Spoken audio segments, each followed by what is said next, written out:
प्रिय मित्रों, राधे राधे, जय श्री कृष्ण। मैं अजय सोलंकी, एस्ट्रो एडवाइज़र व फ्लूटिस्ट, आज के ज्योतिष एपिसोड में अपने एस्ट्रो चैनल में आपका हार्दिक स्वागत करता हूं। आज के इस एपिसोड में मैं आपको बताने जा रहा हूं वर्ष 2025 धनु राशि के लिए कैसा रहेगा। मित्रों, इससे पहले मैं आपको दीपावली की हार्दिक बधाई व शुभकामनाएं देना चाहूँगा। परम सत्ता की अनुकंपा आप पर व आपके परिवार के सदस्यों पर सदैव बरसती रहे और आपके उमंग, उत्साह, उल्लास, सुख, स्वास्थ्य और समृद्धि में और अधिक अभिवृद्धि हो। मित्रों, 14 मई तक देवगुरु बृहस्पति देव आपकी गोचर कुंडली के अशुभ भाव षष्ठम भाव में विराजमान रहेंगे। षष्ठम भाव कुंडली का अशुभ भाव होता है और देवगुरु बृहस्पति देव नैसर्गिक शुभ ग्रह कहलाते हैं। जब नैसर्गिक शुभ ग्रह अशुभ भाव में विराजमान हो जाता है तो उसके अशुभ फलों में वृद्धि करता है। यानी शुभ ग्रह किसी भी अगर भाव में विराजमान हो जाए तो उसके फलों में वृद्धि करता है। अगर अशुभ भाव है तो अशुभ फलों में वृद्धि होगी, अगर शुभ भाव है तो शुभ फलों में वृद्धि होगी। क्योंकि देवगुरु बृहस्पति देव षष्ठम भाव अशुभ भाव में विराजमान है और ये भाव रोग, ऋण, शत्रु का भाव है। आपको शत्रुओं से सावधान रहना होगा। 14 मई 2025 तक शत्रु षड्यंत्र रच सकते हैं और किसी को पैसा आंख बंद करके उधार न दें, क्योंकि पैसा आपका फंस सकता है। और रोगों से सावधान रहें, स्वास्थ्य का ख्याल रखें।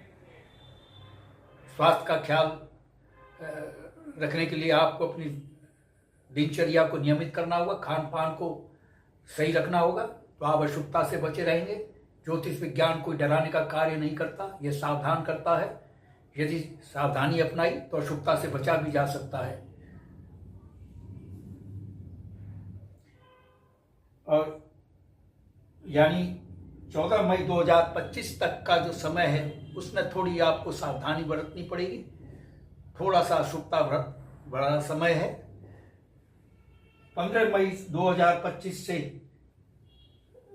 आपके अच्छे दिन शुरू हो जाएंगे, क्योंकि देवगुरु बृहस्पति देव 15 मई 2025 से आगे तक, पूरे वर्ष तक और उससे भी आगे तक मिथुन राशि, मित्र राशि में विराजमान रहेंगे और केंद्र के शुभ भाव में विराजमान रहेंगे।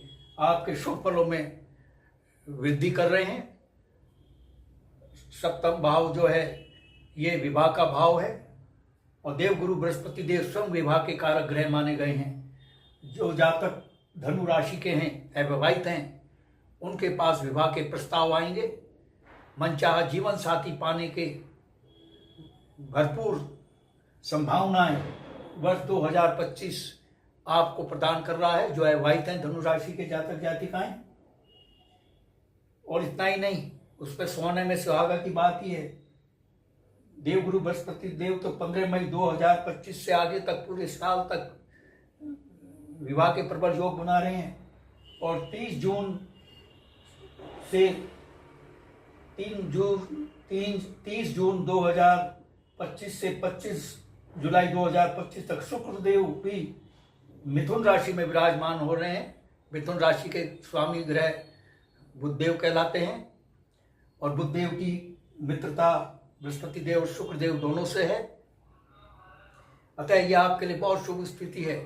यानी विवाह के प्रबल योग बन रहे हैं धनु राशि के जातक जातिकाओं के लिए। मनचाहा जीवन साथी मिल सकता है, थोड़ा सा प्रयास करना पड़ेगा। योग चाहे कितना भी शक्तिशाली, अगर आप सक्रिय नहीं होंगे तो योग भी सुप्तावस्था में रहेगा। अगर आप सुप्तावस्था में, तो चाहे योग कितना शक्तिशाली हो वो भी सुप्तावस्था में रहेगा। इसलिए थोड़े सा भी प्रयास आपका भारी कामयाबी ला सकता है। सप्तम भाव भी बिजनेस का भी भाव है। आपके बिजनेस को भारी ग्रोथ मिल रही है।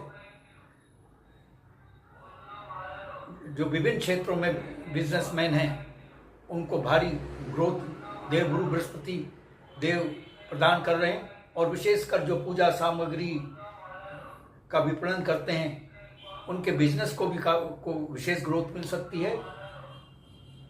और जो प्रोत्साही का कार्य करते हैं उनको अपने कैरियर में सफलता मिल सकती है, उनको अपने प्रोफेशन में भारी कामयाबी मिल सकती है, भारी ग्रोथ मिल रही है। पति पत्नी में बेहतर संबंध रहेंगे। ये वर्ष 2025 पति पत्नी दोनों के लिए बहुत बेहतर है। दोनों में अच्छा तालमेल रहेगा, दोनों का स्वास्थ्य अच्छा रहेगा। लेकिन 15 मई 2025 से थोड़ा सावधानी बरतने की आवश्यकता है। देवगुरु बृहस्पति देव की सप्तम दृष्टि लग्न पर पड़ रही है और अपनी स्वराशि पर पड़ रही है, धनु राशि पर पड़ रही है। देवगुरु बृहस्पति देव लग्न के स्वामी हैं, आपकी गोचर कुंडली के स्वामी भी हैं। तो लग्न आप स्वयं है, आपका व्यक्तित्व है। आपके व्यक्तित्व को ओजस्वी बना रहे हैं, निखार पैदा कर रहे हैं देवगुरु बृहस्पति देव। आपके व्यक्तित्व का प्रभाव समाज पर पड़ेगा। आपके आयुष में वृद्धि कर रहे हैं और स्वास्थ्य में वृद्धि कर रहे हैं। आपके रुके हुए अटके हुए काम बन जाएंगे। 15 मई 2025 से आगे तक की तो बहुत ही शुभ स्थिति है और आपकी मनोकामनाएं पूर्ण करने जा रहे हैं। देवगुरु बृहस्पति देव की पंचम दृष्टि 1 2 3 4 5 आय भाव पर पड़ रही है। आपकी आय में भारी वृद्धि देवगुरु बृहस्पति देव कर रहे हैं। आय के नवीन स्रोत खोल रहे हैं और आपके पदोन्नति के योग बन रहे हैं। नवीन संबंध आपके बन रहे हैं, बहुत ही लाभकारी नवीन संबंध बन रहे हैं। बड़े भाई से आपका संबंध बेहतर रहेगा। पड़ोसी और मित्र समाज से आपका तालमेल अच्छा रहेगा। आपकी मनोकामना की चिर प्रतीक्षित मनोकामनाएं जो पूरी नहीं हो रही थी वो पूरी होंगी, क्योंकि ये एकादश भाव मनोकामनाओं का भी भाव है। लग्न स्वामी की दृष्टि यहाँ पर पड़ रही है अपने एकादश भाव पर, तो ये बहुत शुभ स्थिति है। लग्न स्वामी की जिस भाव पर दृष्टि पड़ती है उस भाव के फलों में वृद्धि होती है। अतः आपकी आय में वृद्धि मैं बतला चुका हूँ, बार बार दोहराने से कोई फायदा नहीं। तो देवगुरु बृहस्पति देव की जो नवम दृष्टि है तृतीय भाव पर पड़ रही है। तृतीय भाव पुरुषार्थ का भाव है। आपके पुरुषार्थ में वृद्धि होगी, आपकी मेहनत सफल होगी। आप पहले मेहनत कर रहे थे, कामयाबी नहीं मिल रही थी या तो बिल्कुल नहीं मिल रही थी तो मेहनत के अनुपात में बहुत कम मिल रही थी। आपको भारी कामयाबी मिल सकती है। आपकी मेहनत बेकार नहीं जाएगी और छोटे भाई बहनों से आपके संबंध अच्छे रहेंगे और छोटी मोटी धार्मिक यात्राओं के भी योग बन रहे हैं। तो और चूंकि देवगुरु बृहस्पति देव की एक राशि मीन राशि जो है चतुर्थ भाव में भौतिक सुख सुविधाओं के भाव में है, आपके भौतिक सुख सुविधाओं में भारी वृद्धि हो रही है। नवीन भवन निर्माण या नवीन भवन खरीदने, नवीन वाहन खरीदने के योग आपके बन रहे हैं। लेकिन माता के स्वास्थ्य में गड़बड़ी हो सकती है। माता पिता से संबंध थोड़ा बिगड़ सकते हैं। पिता से अनावश्यक वाद विवाद से बचें। भगवद गीता में तो यहाँ तक कहा है कि पिता चाहे दुराचारी भी हो, पुत्र का धर्म है, कर्तव्य है कि वह अपने पिता का सम्मान करे। माता के स्वास्थ्य का ध्यान रखें, क्योंकि शनिदेव यहाँ पर विराजमान है। 29 मार्च से शनिदेव विराजमान रहेंगे और शनिदेव जो हैं आपकी कुंडली में योग मारक ग्रह हैं।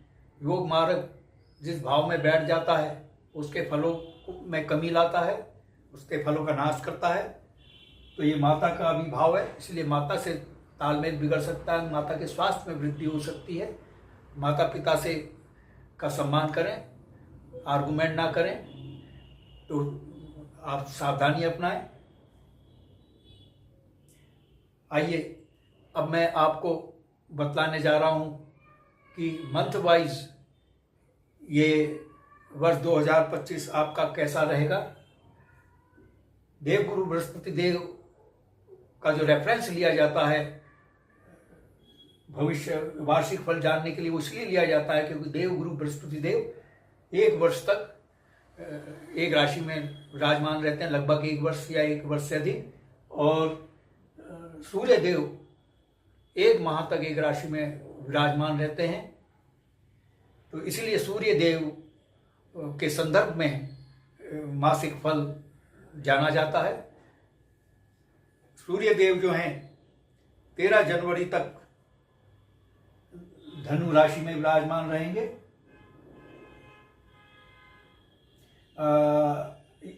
लग्न भाव में सूर्य देव ज्यादा शुभ फल प्रदान नहीं करते हैं। आपको परिश्रम अधिक करना पड़ सकता है। 13 जनवरी तक बहुत मेहनत करनी पड़ सकती है, शारीरिक कष्ट हो सकता है और पत्नी की चिंता सता सकती है और धन व्यय हो सकता है। क्रोध पर काबू रखें। आप अनावश्यक रूप से क्रोधित भी हो सकते हैं और अपने क्रोध की वजह से बने बनाए काम भी बिगाड़ सकते हैं, इसलिए क्रोध पर नियंत्रण रखें।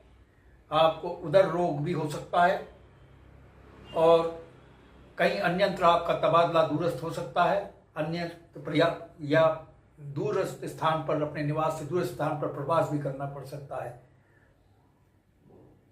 सूर्य देव 14 जनवरी से 12 फरवरी तक मकर राशि में विराजमान रहेंगे। द्वितीय भाव में भी गोचर कुंडली में सूर्य देव शुभ फल प्रदाता नहीं माने गए हैं, क्योंकि तो द्वितीय भाव में विराजमान होने पर पुनः आपको स्वास्थ्य में गड़बड़ी हो सकती है, धनहानि हो सकती है, चिंता सता सकती है, कलह का सामना करना पड़ सकता है और कोई आपसे धोखा भी कर सकता है। धोखे का भी आप शिकार हो सकते हैं, सावधानी अपनाएं। सूर्य देव 13 फरवरी से 13 मार्च तक तृतीय भाव में विराजमान रहेंगे। तृतीय भाव में सूर्य देव बहुत ही शुभ फल प्रदाता माने गए हैं। आपके सूर्य देव तृतीय भाव में विराजमान होकर आपके साहस पराक्रम में वृद्धि कर रहे हैं, आप में आत्मविश्वास जागृत कर रहे हैं। शत्रु आपके पराजित होंगे, शत्रु के षड्यंत्र विफल हो जाएंगे, आप एनिमी हंटर कहलाएंगे, शत्रु हंता कहलाएंगे। और 13 फरवरी से 13 मार्च तक मांगलिक उत्सव में आपकी उपस्थिति होने जा रही है और धर्म कर्म पुण्य कार्यों में आपकी रुचि को सूर्य देव जागृत कर रहे हैं। सूर्य देव 14 मार्च से 13 अप्रैल तक मीन राशि में चतुर्थ भाव में 14 अप्रैल से 14 मार्च से 13 अप्रैल तक मीन राशि में विराजमान रहेंगे। चतुर्थ भाव में सूर्य देव शुभ फल प्रदाता नहीं माने गए हैं। आपके भौतिक सुखों में कमी आ सकती है और शासन प्रशासन सरकार के नियम कानूनों से पीड़ित भी हो सकते हैं या दंडित हो सकते हैं। शासन प्रशासन सरकार के नियम कानूनों का पालन करें। माता को कष्ट हो सकता है और कार्यों में बाधा आ सकती है और पिता से वाद विवाद हो सकता है। जैसे मैं पूर्व में बतला चुका हूं, पिता का सम्मान करें तो अशुभता से बचे रहेंगे। 14 अप्रैल से 14 मई तक सूर्यदेव मेष राशि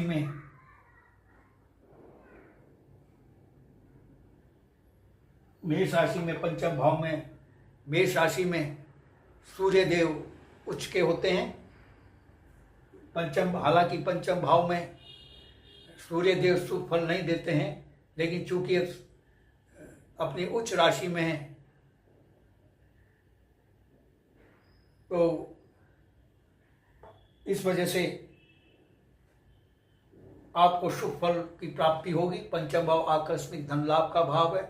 किसी भी स्रोत से आपको आकस्मिक धन लाभ हो सकता है और संतान सुख आपको मिलने की संभावना है। संतान पक्ष से शुभ समाचार मिल सकता है। जो जातक जातिकाएं धनु राशि के हैं, उच्च शिक्षा प्राप्त कर रहे हैं, उनको अपनी शिक्षा परीक्षा में भारी सफलता मिल सकती है। और जिन लोगों ने शेयर बाजार में इन्वेस्टमेंट किया है उनको भारी मुनाफा हो सकता है 14 अप्रैल से 14 मई तक। और यह समय शेयर बाजार में निवेश करने के लिए उनके लिए बेहतर माकूल समय है। सूर्य देव जो है 15 मई से 14 जून तक वृष राशि में विराजमान होने जा रहे हैं, यानी षष्ठम भाव में सूर्य देव बहुत ही शुभ फल प्रदाता माने गए हैं। 15 मई से 14 जून तक आपके लिए ये बहुत ही माकूल समय है। जैसा कि मैंने बतलाया, ये भाव अशुभ भाव होता है, रोग ऋण शत्रु का भाव है, लेकिन सूर्य देव जब षष्ठम भाव में विराजमान होते हैं तो इस भाव की अशुभता ही समाप्त हो जाती है। और सबसे अच्छी बात है, सूर्य देव गोचर कुंडली में लग्न के स्वामी के मित्र हैं, तो ये सोने में सुहागा जैसी बात है। यानी शत्रु आपके पराजित होंगे, शत्रुओं के षड्यंत्र विफल हो जाएंगे, आप एनिमी हंटर, शत्रु हंता कहलाएंगे। और जो लोग बेरोजगार हैं, सरकारी नौकरी पाना चाहते हैं, उनको सरकारी नौकरी लग सकती है, सरकारी नौकरी मिल सकती है, क्योंकि षष्ठम भाव नौकरी का भाव है और सूर्य देव सरकार, शासन, प्रशासन, हुकूमत का प्रतिनिधित्व करते हैं। इसीलिए जो लोग बेरोजगार हैं उनको सरकारी नौकरी मिलने के योग हैं। आपका जो रुका हुआ अटका हुआ पैसा है, फंसा हुआ पैसा है, वो वापस होगा और मुकदमे में आपकी जीत होगी। यदि धनु राशि के जातक जातिकाओं का कोर्ट में वाद धनु राशि के जातक जातिकाओं से है तो विन विन पोजीशन जैसा सुलहनामा एग्रीमेंट हो सकता है। जो रोगों से पीड़ित हैं उनके स्वास्थ्य में वृद्धि हो सकती है, रोगों से उनका निजात मिल सकती है। सूर्य देव 15 जून से 15 जुलाई तक सप्तम भाव में विराजमान रहेंगे। सप्तम भाव में सूर्य देव शुभ फल प्रदाता नहीं माने गए हैं। सप्तम भाव में विराजमान होने के कारण सूर्य देव आपको व्यर्थ का भ्रमण करा सकते हैं, व्यर्थ की यात्राएं हो सकती हैं, यात्राओं को अवॉइड करें, कोई लाभ नहीं मिलेगा। और शारीरिक श्रम से निर्बलता हो सकती है, उदर विकार हो सकता है, पत्नी से विवाद हो सकता है और यहाँ तक कि अपयश का भी सामना करना पड़ सकता है। आर्थिक तंगी का सामना करना पड़ सकता है, मानसिक टेंशन भी हो सकता है, मानसिक क्लेश का भी सामना करना पड़ सकता है। इस एपिसोड के आखिर में मैं आपको बतलाऊंगा सूर्य देव की अशुभता से बचने के उपाय और देव गुरु बृहस्पति देव भी जो अशुभता पैदा कर रहे हैं, इन दोनों कैसे बचा जाएगा, इसके मैं बहुत ही कारगर और सरल उपाय बतलाऊंगा। सूर्य देव 16 जुलाई से 15 अगस्त तक अष्टम भाव में विराजमान रहेंगे। अष्टम भाव कुंडली का सबसे अशुभ भाव होता है। यह भाव असाध्य रोग, मृत्यु तुल्य कष्ट और दुर्घटना का भाव है। दुर्घटना से सावधानी बरतें, विशेष सावधानी अपनानी पड़ेगी। 16 जुलाई से 15 अगस्त तक आप सड़क सुरक्षा नियमों का पालन करें। कोई ऐसा जोखिम भरा कार्य ना करें कि जिसमें चोट लग सकती है, दुर्घटना घटित हो सकती है, क्योंकि दुर्घटना के योग सूर्य देव बना रहे हैं। 16 जुलाई से 15 अगस्त के बीच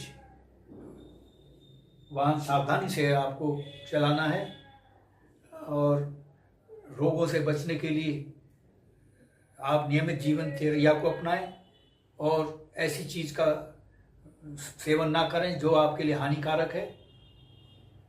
और इसके साथ ही अष्टम भाव रिसर्च का भी भाव है, लेकिन जो लोग रिसर्च में लगे हुए हैं, इनोवेशन में लगे हुए हैं, उनको अपने रिसर्च के कार्य में, इनोवेशन के कार्य में भारी सफलता मिल सकती है। और यह भाव विरासत में धन संपत्ति का भी भाव है। धनु राशि के जातक जातिकाओं को इस दौरान 16 जुलाई से 15 अगस्त तक विरासत में धन संपत्ति की भी प्राप्ति हो सकती है।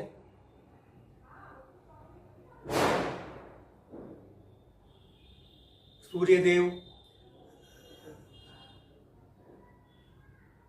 16 अगस्त से 15 सितंबर 16 अगस्त से 15 अगस्त तक सिंह राशि में नवम भाव में सिंह राशि स्वयं राशि में विराजमान रहेंगे, यानी नवम भाव में, और वह भी स्वयं राशि में। यह भाव शुभ स्थिति है। नवम भाव भाग्य भाव कहलाता है।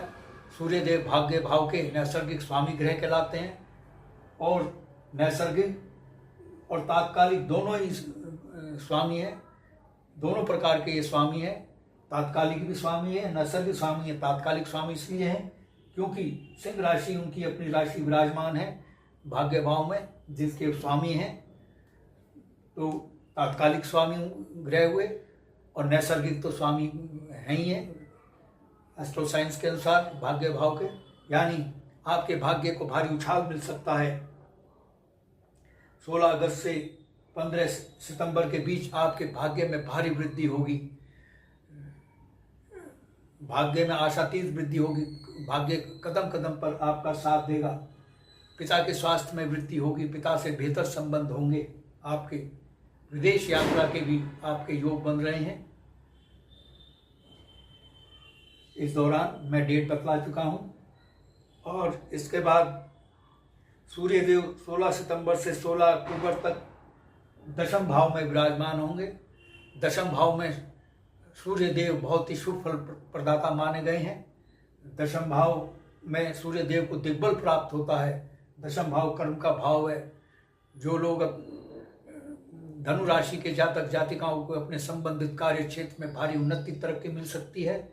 जो लोग सरकारी नौकरी में हैं उनको पदोन्नति मिल सकती है। उनके वेतन में वृद्धि के योग बन रहे हैं इस दौरान। और जो बेरोजगार हैं उनको सरकारी नौकरी मिल सकती है। और जो राजनीति में है उनको उच्च राजनीतिक पद मिल सकता है, क्योंकि सूर्यदेव राजनीति के भी कारक ग्रह माने गए हैं। आपके मान सम्मान पद प्रतिष्ठा में सूर्यदेव वृद्धि कर रहे हैं। आय में आपकी वृद्धि कर रहे हैं। सूर्यदेव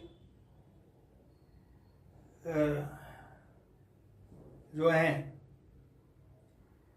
17 अक्टूबर से 16 नवंबर तक एकादश भाव में विराजमान होंगे। एकादश भाव में सूर्यदेव शुभ फल प्रदान करते हैं। जैसा मैं बतला चुका हूँ, एकादश भाव आय का भाव है। आपकी आय में भारी वृद्धि कर रहे हैं। आपकी आय में वृद्धि हो सकती है, चाहे वो बिजनेसमैन हो या नौकरी में हो, उसकी आय में वृद्धि हो रही है। और नियमित आय में तो वृद्धि हो ही रही है। इसके साथ ही आकस्मिक धन लाभ भी हो सकता है, क्योंकि सूर्यदेव की सप्तम दृष्टि पंचम भाव आकस्मिक धन लाभ के भाव पर पड़ेगी। इस दौरान आपको आकस्मिक धन लाभ भी हो सकता है। और आपकी मनोकामना, चिर प्रतिष्ठित मनोकामना सूर्यदेव इस दौरान पूरा कर रहे हैं। और नवीन कार्य योजनाएं आरंभ करने के योग बन रहे हैं, जो कि सफल होंगी। सूर्यदेव जो है, लेकिन तुला राशि सूर्यदेव की नीच राशि होती है, इसलिए सावधानी भी अपनाने की आवश्यकता है। नीच राशि में जब ग्रह विराजमान हो जाता है तो उसकी थोड़ा अशुभ फल भी देता है। बड़े भाई से आपके संबंध बिगड़ सकते हैं। बॉस से भी आपका तालमेल बिगड़ सकता है। बिजनेस पार्टनर, आप जो भी नवीन कार्य योजना के लिए बिजनेस पार्टनर चुनें सावधानी से सुने, वो धोखा दे सकता है। मित्र समाज और पास पड़ोसियों से आपके संबंध में थोड़ा सा तालमेल बिगड़ सकता है, खटास आ सकती है। सूर्यदेव जो है 17 नवंबर से 15 दिसंबर तक द्वादश भाव में विराजमान रहेंगे। द्वादश भाव में सूर्यदेव शुभ फल नहीं देते हैं। अपनों से आपको विश्वासघात मिल सकता है। दौरान मैंने जो तिथि बतलाई है, नीच संगति से बचें, क्योंकि नीच संगति से आपको हानि हो सकती है। शासन प्रशासन के कानून से दंडित भी हो सकते हैं। यहाँ अगर बहुत ज़्यादा उल्लंघन करेंगे तो जेल यात्रा भी हो सकती है, क्योंकि जेल यात्रा का विभाव है। शत्रु आप के खिलाफ षड्यंत्र रचेंगे। शत्रुओं से सावधान रहें। अनावश्यक खर्चा बढ़ सकता है, खर्चों पर नियंत्रण करें। और शारीरिक कष्ट भी झेलना पड़ सकता है और चिकित्सा व्यय में भी वृद्धि हो सकती है।